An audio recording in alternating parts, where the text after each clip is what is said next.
Hello and welcome to Sporting Jibberish. I'm Stu Booth. I'm Jack Love from you there. I had to practice beforehand, but I was just about to say, look at the lovely shades of green. Just all green. I'm also repping my brother's company, like Pride Lands, today. So if anybody needs any gardening, because basically he's just a glorified hedge trimmer, isn't he?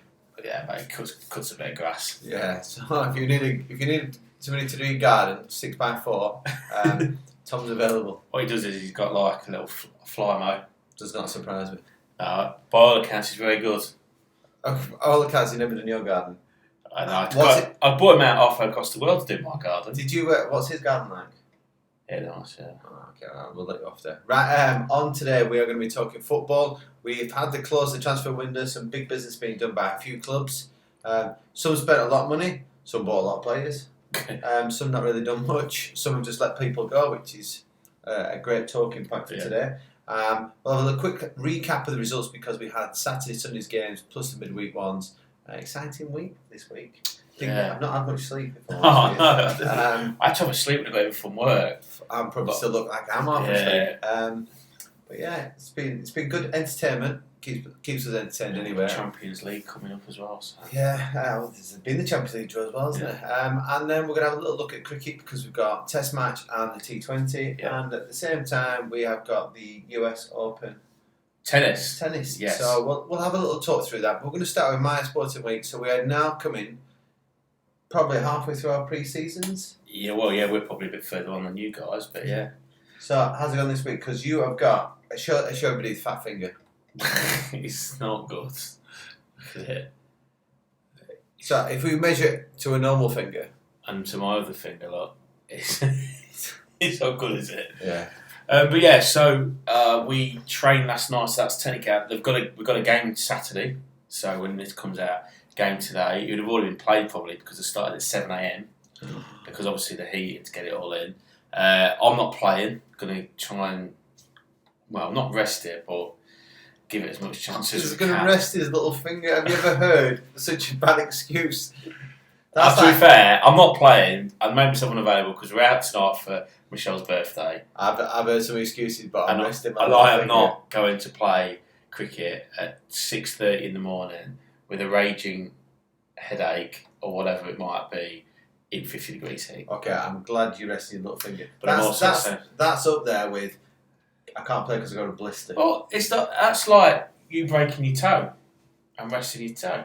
No, it's not. Of course it is. No, it's not. I can't grip the bat properly. Although I was still batted all right last night in the. Can't grip the bat properly, but can train. Yeah, so training got. So yeah, we trained last night. We've got a game Saturday, a game next Saturday, and then the league season starts for both teams the following week. So you've gone 2 teams. That's been confirmed now. Yeah, it's been confirmed as far as it can be confirmed over here. We've got a few fixtures, but like some of the fixtures like new team A, so we're still a bit in the dark a little bit as to what that looks like. But we've got enough players. I think we've now got 20 something registered or signed, so that's really good. So good signs for them for the season ahead. But yeah, so that starts from there. But yeah, it was good actually last night. We had 2 lanes, was 10, 12 of us, which is a lot. People worked hard. Just to see how we go. It's a bit exciting times really. Excellent. So this time next week we'll know how the team's got on, not how Jack's got on because he's nursing his little finger. Yeah. But yeah, it's not in good shape, is it? I'm waiting to see what the doc wants to do with it. But he baffled me with science when I went last week, quite frankly. So something about silicon joint. I'm assuming he was talking about. I have no idea what that means. So, whatever. And you were back though. More importantly, you were back last night. Yeah. So it's been a weird probably 4 or 5 days since this last podcast because there has been upheaval within the club. They're all-star sort of S's because not many of you left. Yeah, the strange thing is that there was a few players disgruntled towards the end of the season, not playing, new players coming in, blah blah. It's understandable. It happens in all sport.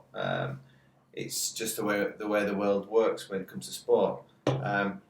And I knew that a few of them might leave. Anyway, long and short of it all is that a few have left. They have decided to grab hold of a few of the lads that still play, and what we thought was just these guys retiring turns out they've created another team. So there's a new Vex team entering the league this year, and they've the 4 or 5 lads that were going to leave have left. Grabbed a couple of other lads, so it's gone from 4 to 5 to 6 to 7. And then as the week's gone on, we just keep getting more messages at more players, and they're contacting people on the quiet, and then they're taking more over. Listen, I have got no issue with people leaving football and going to go and set up their own team. I have no issue with that. I mean, who never leaves a team and set their own team up? Yeah. Who would never do that? I don't have an issue with people doing that. But what I do have an issue with is if you're going to go. You know, set up your own team. Then don't keep coming back and asking. And some of our lads are going, yeah, I got a message. I'm not going, but they keep hounding me. Hounding. You know, like, go, absolutely fine. If anyone wants to go with you, they'll go with you. But don't come back and sweep through the club and try and pick up as many people as you want. Because actually, might as well just stay and try to ask for a change of manager or something. Well, the strange thing was they were going to enter 2 teams this year. So if I they want really, 2 veg teams. Yeah, so if they really wanted to, they could have just been a branch off. But I don't know the politics at all. Yeah. You know what? I wish them all the best. Some good lads in there, and some lads I've enjoyed having a beer with and playing football with. But it's done and dusted now. We move on. So last night was a bit of a new branch of team. So we played a combined team called dead bizarre. One part of the team was Bears, the other part was Grizzlies. So they were the Grizzly Bears. So we played the Grizzly Bears last night. Interesting game. First 30 minutes, played pretty well, did okay. Mid-30, when we had a lot of changes, kind of died off a little bit, but then when we strengthened back up for the last 30, played really well. Won 6-3, I think, in the end. And you got on the score sheet? A couple of goals last night, yeah. And assists? 2 goals, 2 assists, and probably a hand in the other one. The only one I didn't have a hand in, Pooley pretty much picked the ball up on a break. I went left hoping he was going to slip me in. Anyway, he's used me as a decoy and he's gone in himself, and then from the edge of the area, he's absolutely smashed his shot. It's gone straight through the keeper. I did, as I ran past the keeper, let him know. I was like, ooh, that went straight through you. So any more pre-season? You said your season starts what? Yeah, we don't start till October, so we are training as a 7-a-side on a Monday, like just 7-a-side in-house, and then Thursdays are going to be pre-season friendly, so I think we're playing a Div 3 team, open age bracket, on Thursday. So it'll be a bit more of a test, but we've got incoming, we've got a few lads coming in, so we had Luke played last night, new centre-half, Big J, Smooth J, is on about signing, and he'd be a great asset because he's like 6'6". He's massive. Yeah, so he'd be great because I think that's what we probably liked a little bit last night. We did get done off with a few balls into the box. And a good lad as well. Yeah, good lad, really yeah. nice lad. Liverpool fan, so he's always going to be top notch. There's always some cross to bear somewhere on the line. Yeah, and then Matty's on about signing once he's back from his knee, so again, another potentially good addition.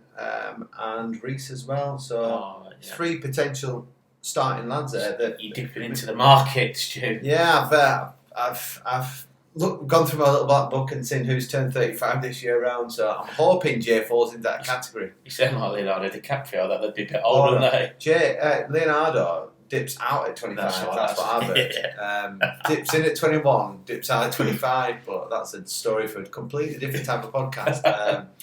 But yeah, good result, good run out. Initially, I think the plan of action was to get every 60 minutes. I managed to get 90 under the belt last night, so it's a good workout. It's dead bizarre. I used my watch to track how far I ran, and I actually ran more in the last 30 than I did in the first 2. So I think I was like 3.2 first 30, 3.1 for the second, and for the last one like 3.4. So yeah, it was good. But yeah, happy to get back on the pitch playing a bit of football. Good. Talk about football. Oh, are you going to do? This is the weirdest thing. I've tried one of these. I ordered some 6 cans of Diet Coke or whatever. Or Sprite. Shameless plug. You're not even sponsored by them. No. We might be after this.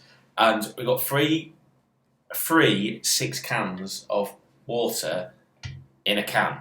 Yeah. And it's the weirdest thing ever. It's not sparkling, it is still water, Aquafina, the finest water in the UAE. And I can't get used to it because I just had to sit there thinking, you're expecting bubbles? Because the only thing I drink out of a can is some pop or a beer. It's flat. Yeah. It's weird. It's weird. It's obviously very good for the environment, I'm guessing. Is it? I don't know. Well, I don't know. Anyway, there are other waters available. And it looks posh, but the weirdest thing. Anyway, sorry. Yeah. Where we go? Completely sidetracked. Right, so we're gonna quickly have a little talk about the football results and some potential transfers, and then we'll do fantasy football as normal at the end. So, do you want to start with the transfers? Because we'll start with Chelsea to start with. So, according to all reports, when the final bills come in, Chelsea have spent a grand total of 225 million this transfer window. So, when Roman handed over the reins, there's definitely a thought process that Chelsea would be delving into the market as much. But they've just gone and smashed it out of the water. Yeah, I think because, I just even forgot on the way to pick you up, I was listening to a Spurs podcast. And I think you forget that the window has been open since, what is it, 1st of July? Oh, yeah, it's been... So you always forget about any business that's been done early on, don't you? And it's... they've spent a lot of money. And I think it's because you don't realise that what I would say the difference is, they've not had what I would say a marquee signing. But like you just said, I'd say Raheem Sterling. I'd argue that Raheem Sterling is a marquee sign. Yeah, I think he's a good sign. I think he's still complaining. He's proved that, hasn't he? He's actually started alright for them. I do think that they've paid a lot of money for young Fofana. That alright, he had a good season or season half as he had really in the first team, but they're buying potential, aren't they? Yeah, I think with Fofana, and even more so, is the fact that he's not English. Isn't it French? Yeah, I think he was getting the French World Cup team. Yes, I think an element that usually the English players cost a little bit more because you're buying the homegrown element to it. But yeah, Fofana's a lot of money. I believe there's been a bit of sourness. He's come out and called a little bit about the Leicester. Yeah, although Brendan Rodgers said last night that he knows that he wouldn't want him to make the statement.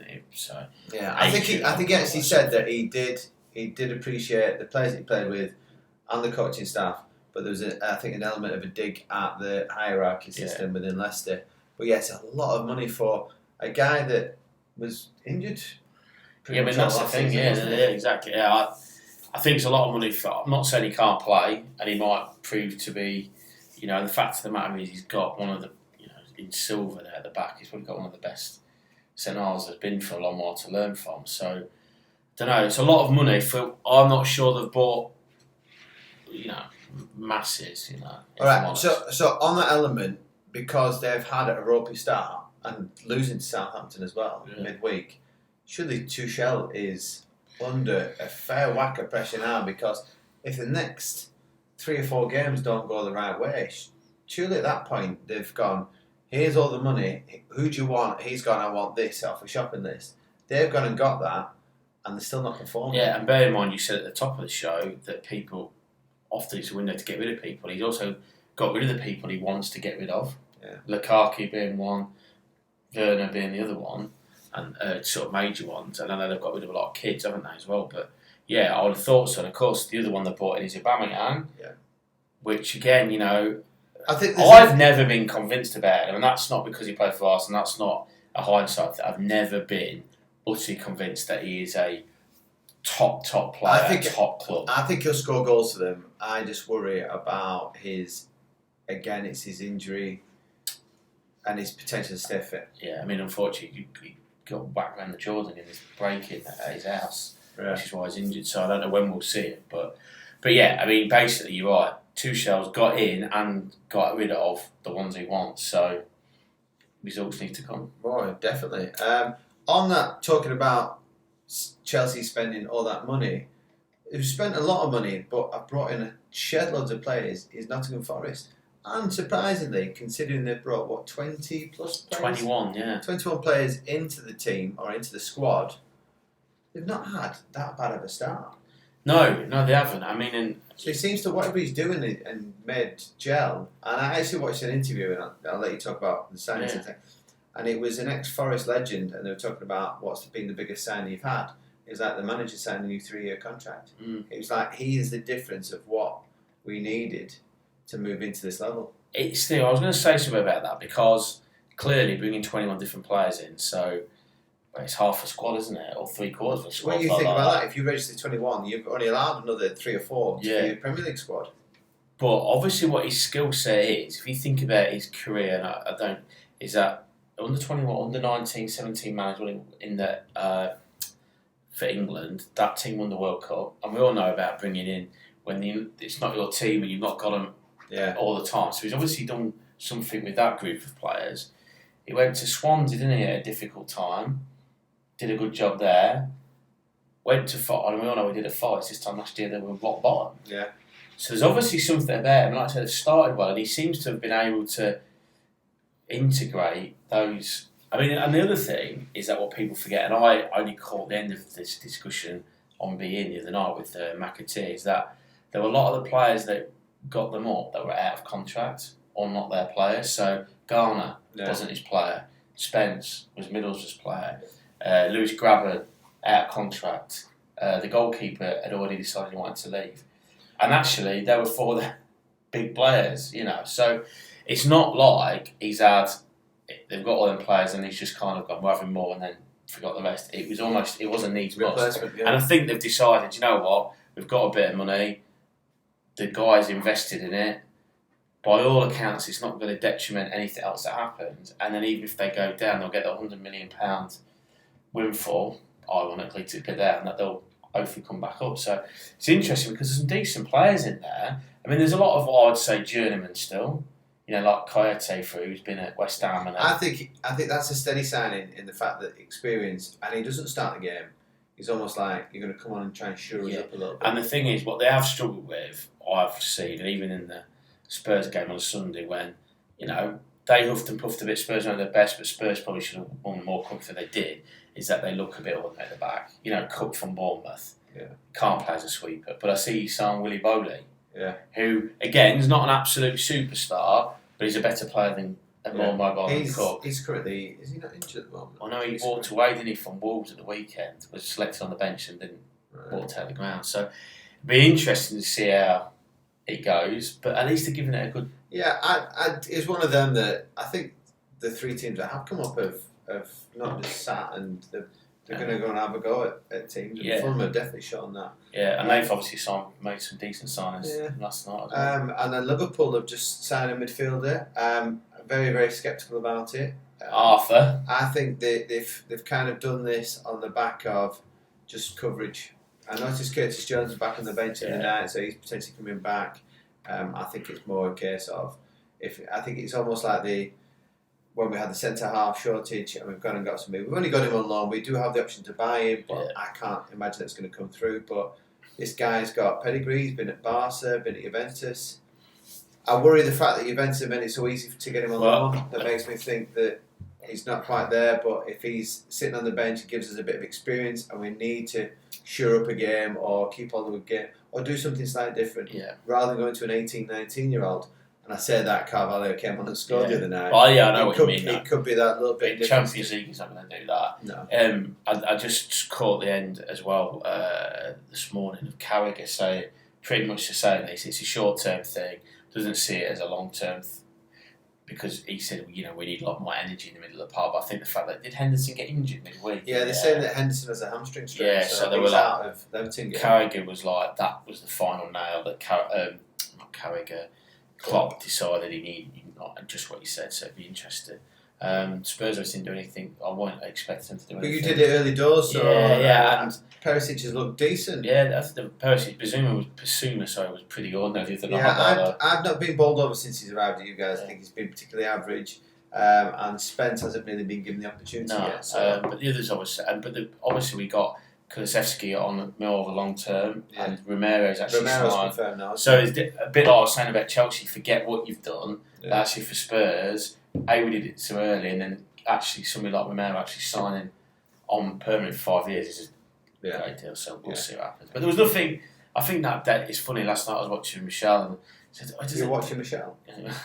That was after the transfer deadline day. I was watching transfer deadline day, and she said, "Does anything actually ever happen anymore?"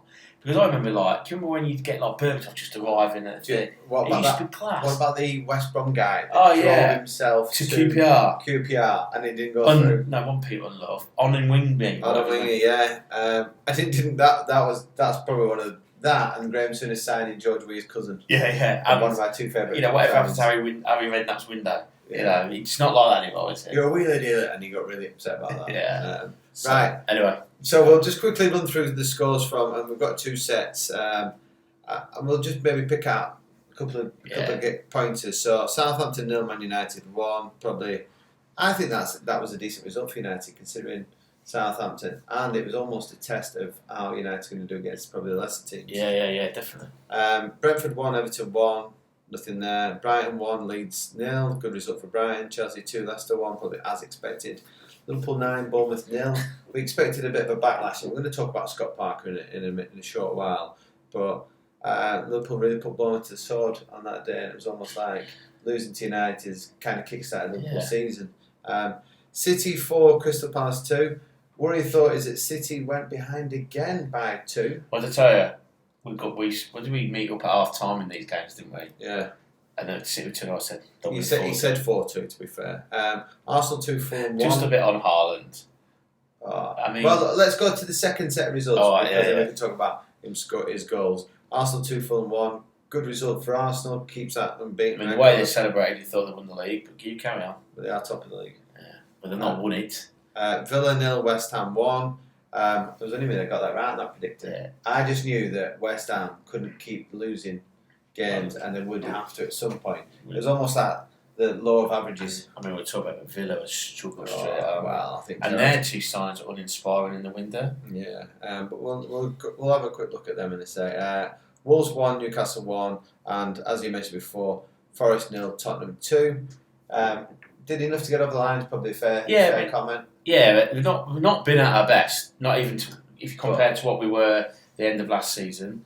But that said, Forest never really created anything. But at the same time, is that not something a good team? I would have thought so. Picking up the 3 points, not necessarily doing just well. disappointed from the fan. They said Harry Kane missed the penalty. Oh, It's a decent save, man. Matty Aldred. Yeah. I was going to put money on Harry Kane to score a hat trick. I think he said he had 20-1. Yeah. And then he missed the bet and he went down to 5s or something. And then didn't take it. That if he'd scored it, would have given him more money for our breakfast bet. Yeah, so we could have gone somewhere else. Yeah. We'll talk about that another time. And then midweek ones: Palace 1, Brentford 1, Fulham 2, Brighton 1. Another great result for Fulham. Yeah. Again, another 3 points, almost making home games a bit of a fortress. Yeah. Southampton beating Chelsea, we mentioned, we alluded to this before, is that has really got a pile of pressure on, especially with Chelsea going 1-0 up. And from the reports I read, because I didn't see it, is that at the point of Southampton equalising, there was only ever one winner, and it wasn't Chelsea. Southampton was supposed to be very, very worthwhile. Strange side, Southampton. I still think they might be down there, but he seems to just pull it out when he needs, again, doesn't it? Leeds 1, Everton 1. I thought it's just really nothing really spectacular for either team. And they moved to Wednesday night, and there was a host again that kicked off probably half an hour earlier. Yeah, they were staggered, weren't they? Yeah, which I didn't realise because I went to bed for a bit, got up, and then games had already started. I was like, I overslept. I can't work out what's going on. But yeah, Villa won again. Arsenal won again against Villa. So again, piling on that pressure. Gerrard's got to be feeling it now. He's had 2 transfer windows, I think the January and the summer. Did he have the January one? Did he have? Oh no, he came at the end of the January one. Yeah, he got Coutinho. He got a little bit because he'd already had Digne. That did already happen. Yeah. The interesting thing about that is I think they've only won 3 times since he's been there. Yeah. So it's going to be. There'll be things creeping up there. Yeah. And at some point, Villa fans. Well, they need to win quick, don't they? Yeah, Villa start making noises. And then Bournemouth drew 0-0 with Wolves. City 6, Nottingham Forest 0. 4-0 up in 20 minutes. Yeah, Haaland hat trick, first half hat trick. Scored 6 goals in the total contest, like 50 minutes, hasn't he? Yeah. I mean, I'll be honest with you, there's some of the goals that I would have scored. But I think there's that element. I thought the first one, I think it's his first touch of the ball, but it's moving into that right area. Well, and then being able to get that correct contact on the ball. And that's what we said all last year, that if they'd actually gone through and tried to last year, or Kane or Lewandowski, they would have won the Champions League. Yeah. Because there were those kind of little tappings or being in that right area that they weren't converting last year. Okay, it didn't cost them in the Premier League in the end, but it could have done, and it certainly cost them for the Champions League. So, don't get me wrong, he's a better player than just scoring tap-ins, and he looks just a beast. He's a big unit. But I think was it his third one where he shouldered off somebody? Or was that the one on the week? And that's the only thing, if you remember, in the Charity Shield that we watched, the only thing that impressed him when he bounced off him and he just fell over and bent it round the corner. But impressive start. You've got to want him in your fancy football team. I can't get him in. Can't get him in. I'm By not the time too loyal, mate. Don't by worry the about time it. you get him in, you'll be 3,000 points behind everybody else. Imagine having him in for the draft. Imagine having the first pick of the draft, Martin Curry, and you didn't pick Haaland. Who did you pick? Salah. You went Salah. Imagine organising the draft and being second pick. Imagine being in the draft and being fifth pick when there's 10 people in it, so every time you're in the middle of the draft, whether it goes that way or that way. Well, you can't grumble too much. It could be worse. It could be Paul Walker who had Bobby Firmino on the bench. But when I looked at the final scores, even if you had Bobby and Tim, I'd still smash I haven't it. seen this. Did I lose to Larks? I had 100 and some points at Walker's summit. I've got Mitrovic. Why are you looking at your draft team? Because we've got an in-house one going, if you've probably heard it. For the newspaper that we don't know. Yeah, the one we don't talk about. West Ham drew 1-1 with Spurs, and from your reports, because I was watching Liverpool Newcastle, it could have gone anywhere. You need to slide over to last week, mate. Fixtures. Of course, I lost by 7. 107 points. I smashed every out of the park. Yeah, Spurs started really well, and then West Ham sat off us like not just like to. I can see why they're there like the centres, but even then when we got to the halfway line, they just sat. The amount of times that Kane or Kulusevski or Son were able to turn was unbelievable. But we didn't create loads, and then they got back into it, and then we were just so slow in possession. We missed Bentancur because he's probably more creative out of the rest of them. Basuma was poor, and it's just a bit frustrating, to be honest. And then such a rubbish goal to give away. Lloris had a nightmare of the ball at his feet, which culminated, he just booted one out of play, and then they've got to score from a throw in. So Conte will be absolutely livid like that. But that said, like we just said, we've had 2 away games so far, Chelsea and West Ham, which are never easy for Spurs to go to. And derby games, in essence. Yeah, exactly. And, I mean, like I say, that those 2 games for West Ham and Chelsea fans are their biggest games. Their class as their biggest derby. So 2 points from your travels, 3 games at home with 1. You'd take that at the beginning of the year, wouldn't you? Yeah. But the need to get to that next level, I think. Yeah. And at the same time, Liverpool were playing Newcastle. I think we were 15 minutes behind, or ahead, or behind you guys.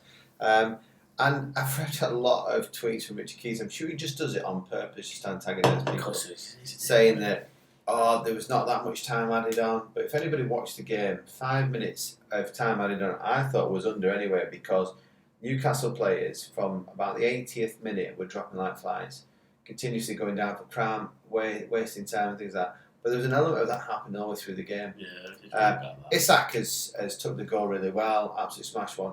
Was very unlucky with the second one. He's literally like a toe offside. They would have put them 2-0 up.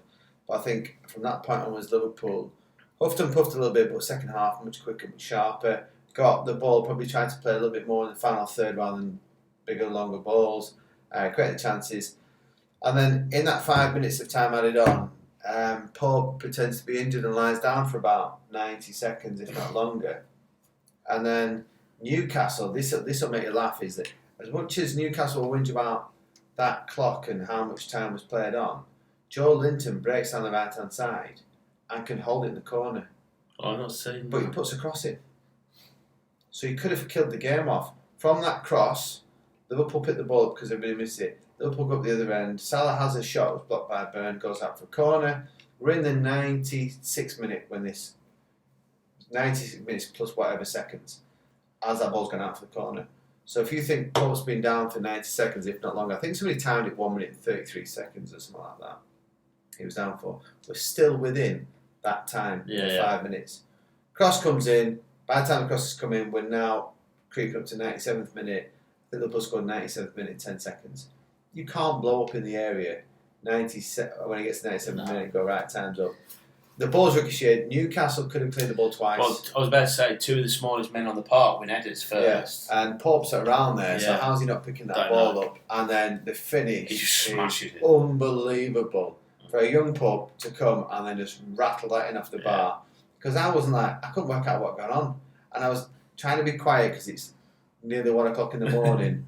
And then we've got a dog that's asleep and I've got the family asleep and I'm like, but, Yeah. 3 points, all that matters. 3 points, couldn't sleep for the next hour, just laid in bed. Yeah. Just very happy. They're up at 3 o'clock. And then last night, saw Leicester lose to United. Yeah, so Leicester must. So we're going to move on to the next thing, aren't we? But Rodgers got into a bit of the pump, I thought. Yeah, Gerrard, definitely. Tuchel to agree. Lampard still. I think Lampard's probably got a little bit more leeway because we're expecting relegation battle anyway. Because they've not really had. They've not really invested much of the Calvert-Lewin. Did you see that? Asamoah Gay's back, isn't he? Was it? For the midfield. That's the one. The guy who went to Paris Saint-Germain, he's back for them, so I think that's a good sign. But yeah, Scott Parker. Right, we'll quickly go Parker because I know this. Well, I think everybody's saying out there, and you agree with them, that it's a harsh decision. I think that it's the correct decision based on the fact that they got pumped 9-0. I think what that highlighted is that this tactical naivety from Scott Parker's point of view is that when you go to Anfield, you can't be open, especially with the team that you've got. You know, he tactically played a better system against Arsenal, and they kind of closed the game up. But Arsenal had already done enough probably to win it at home the week before. And people look back and go, "You got a great result against Villa, and then you've then played City, Liverpool, Arsenal, which you weren't expected to pick up points." And I agree that they shouldn't have known about expectations. But I think it's the manner of losing games, and Liverpool, they just kept leaving themselves open. So there was no, right, we're going to lose this game. What can we do to sort these tactics out? And I think the board have seen that they've got a manager in there that might be able to G people up, but is just out of his depth when it comes to playing in the Premiership. And if they don't act, they will be too far beyond to bring back. Yeah, I mean, it's difficult to argue. What I would say is that coming back from a 9-0 defeat is very difficult.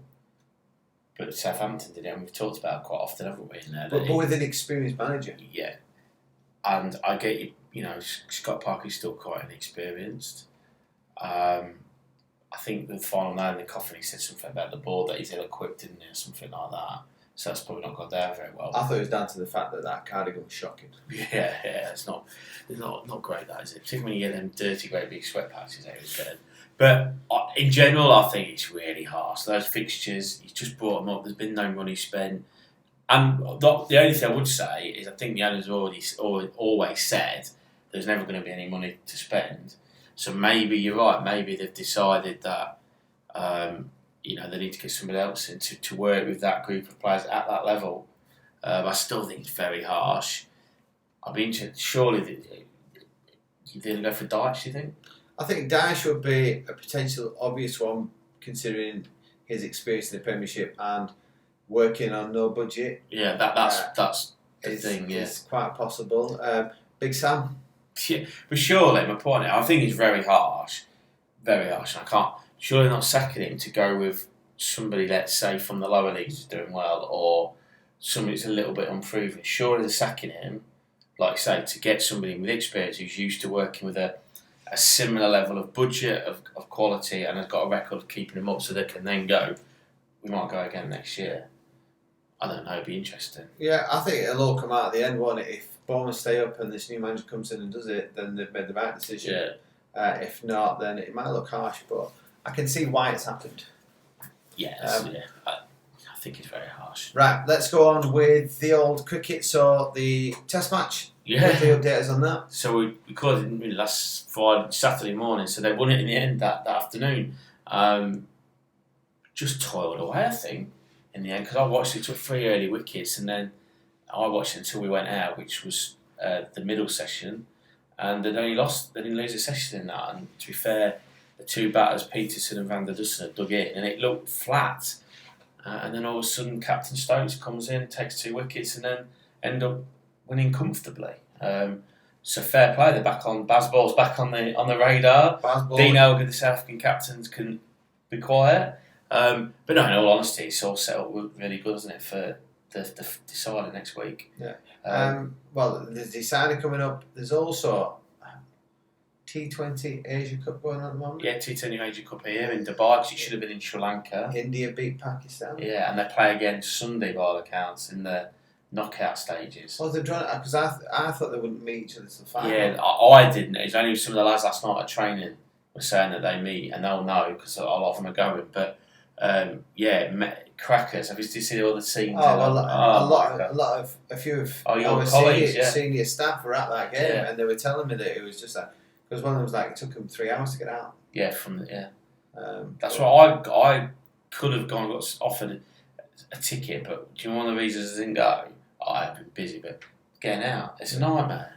Well, it turns out one woman was like, "Oh yeah, I got away quite quick." So the other was like, "How do you do that?" She went, "Left early." She went, "You can't leave early." Yeah, good on her. You can't leave early. You never left a sports fixture early, have you?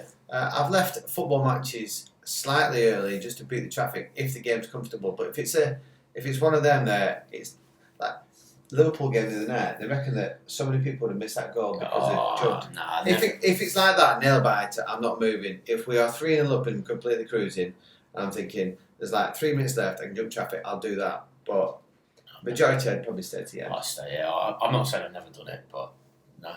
Yeah, so that's going on at the minute here. And then on the back of that, the new T20 squad's been announced. Yeah, so the T20 World Cup in Australia is middle of next month.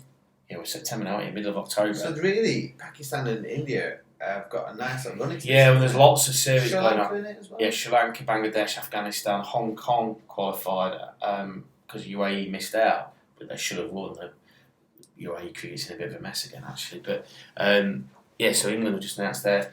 Well, bizarrely, they go to Pakistan for a T20 series, and they've named the squad for that and the World Cup squad both at the same time, even though there's Wokes and Wood in there that are in the World Cup squad that need to prove the fitness. But I'm guessing there must be a deadline they'll be able to switch it. But the most notable absentee, I think, from the World T20 squad is Jason White, who's obviously a World Cup winner and the linchpin really of the white ball sides for the last 5, 6, 7 years.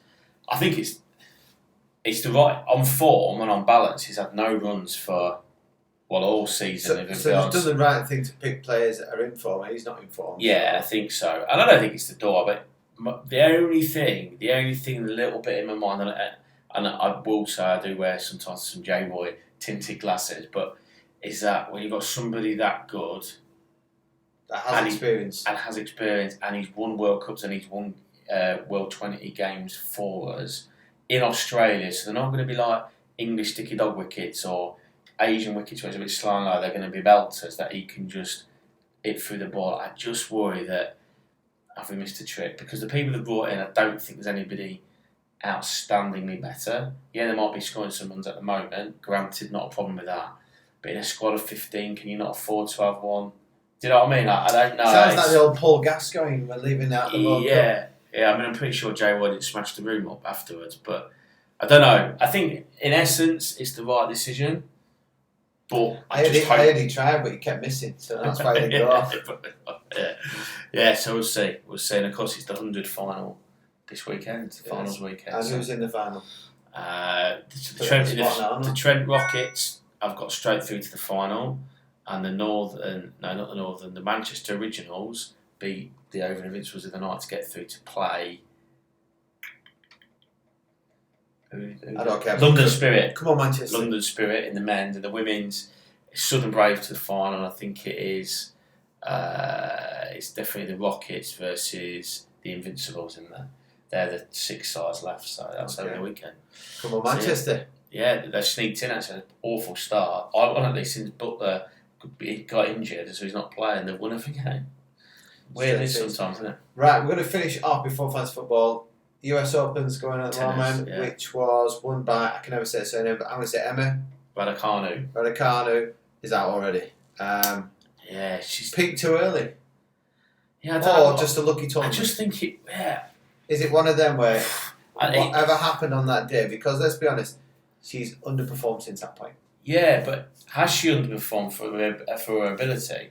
But have you seen that she's been money that she's made since that point? It's 10 million. She's into the Forbes richest.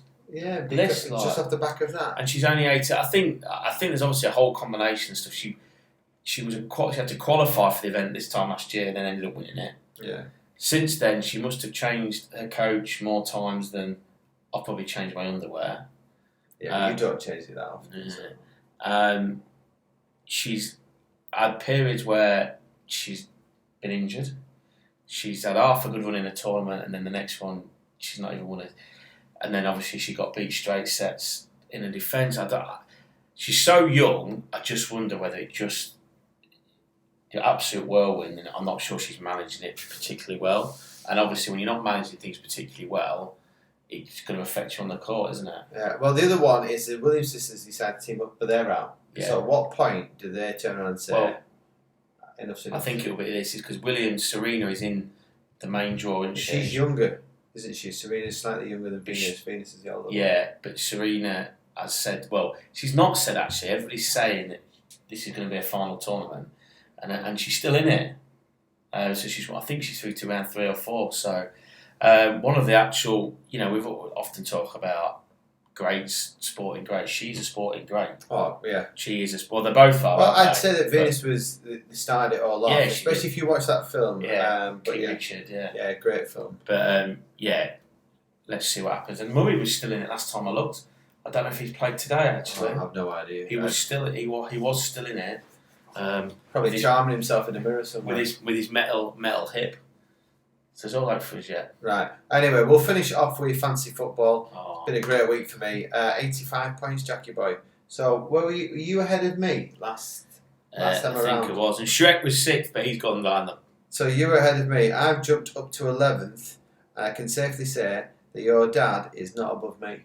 So I got 50 points. 50 points. See, just bad mistakes from you. I can't even see Shrek. I'm just trying to look now. What's his team name? I'm 60th. 60th. Oh my goodness, you've dropped like a rock. Shrek's Swamp it is, I think. Can we see him? There he is, 69, 3. Oh dear. 41 points he scored. Jesus, Shrek. The only good thing is the number. It's because he's big now. He's got Kane as his big player, Son, and De Bruyne. He loves Kev. But he didn't play, did he? He was benched at the weekend. And Son's not a No, player. I'm going to have to. I know what happened. I'm going to transfer Son out for tomorrow. I'll transfer him in then. And he'll score loads. I'm telling you now. So the winner of our weekly one was Fares El Gedi, who scored 104 points. Oh, he must have played a bench boost or something. He didn't. He triple captained Haaland. Oh my goodness. So he got 51 points for Haaland. To be fair, Sanchez didn't score many. Cancelo got 12, which was good. Salah 10, Martinelli 10, Jesus 6, but Haaland got 51 points. I think if you triple captain somebody and the lad gets 2 hat-tricks, I think you need more than 51 points. Well, he would have got. It would have been because it was a different game week, so it was only one. Oh, did he play as 2? If he'd been a double game week, he would have been. So been about 3,000 do you know points. What? I didn't change. I didn't realise that. I would have changed my team, so I could have changed my team after Sunday, couldn't I? Yeah, Harrison, who I brought in from Leeds, has been picking up the I've got him. good points, and he's quite cheap. Yeah. And then I brought in Saliba, who who nearly scored, and then ended up getting himself booked. Yeah. Saw that. Points, but James is out. Was out, and yeah, I've got some maximum. looking good. So make some changes. I've got a few ideas what I'm going to do, but it's a good start to the season. I'm happy. I'm in 11th, but at the end of the day, Jack, What do we?